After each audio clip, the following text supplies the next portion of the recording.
అందరికీ నమస్కారం. మనం ఒక ముహూర్తాన్ని పరిశీలన చేద్దాం. ఈ ముహూర్తాన్ని 6/5/2026 ఉదయం 7:09 వృషభ లగ్నంలో ధనుర్రాశిలో పెట్టారు. మూల నక్షత్రం ధనుర్రాశిలో ఈ ముహూర్తాన్ని పెట్టారు. ఇది వ్యాపార ఆరంభ ముహూర్తం. ఓకేనా? నూతన వ్యాపార ఆరంభానికి ముహూర్తం అని చెప్పి పెట్టారు. చార్ట్ మీ అందరికీ స్క్రీన్ మీద కనిపిస్తోంది. అయితే ఇప్పుడు దీని గురించి నేను మాట్లాడతాను. Positives, negatives. సో అస్ట్రాలజర్ ఎప్పుడు కూడా ముందు పాజిటివ్స్ మాట్లాడి తర్వాత నెగటివ్స్ మాట్లాడాలి. నేను ముందు పాజిటివ్స్ మాట్లాడతాను, తర్వాత నెగటివ్స్ మాట్లాడతాను. లగ్నంలో శుక్రుడు ఉన్నాడు.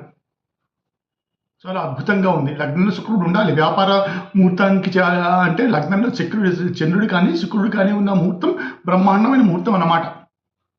వ్యాపార ఆరంభానికి మాత్రమే, మిగిలిన వాటిలే కాదు. వీళ్ళు పెళ్లి చేసుకుంటానండి, లగ్నంలో శుక్రుడు ఉన్నాడు అంటే అలా కుదరదు, అది వేరే లెక్క.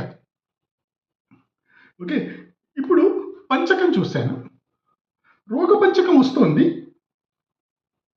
రోగ పంచకం ఇది రోగ పంచకం ఇప్పుడు రాత్రి సమయంలో వర్జించాలి. ఇది దిన సమయం కాబట్టి రోగ పంచకానికి ఇక్కడ ఏమి ప్రాబ్లం లేదు. ఓకే, ఇప్పుడు మనం నెగటివ్స్ కొద్దాం. ఈ ముహూర్తంలో ఉన్న నెగటివ్స్ ఏంటో ఒకసారి చూద్దాం. బహుళపక్ష చతుర్థి, రిక్తతిథి అవుతుంది. రిక్తతిథులు లాంటి వ్యాపార ఆరంభాలు చేయకూడదు, కానీ ముహూర్తం పెట్టుంది ఇక్కడ.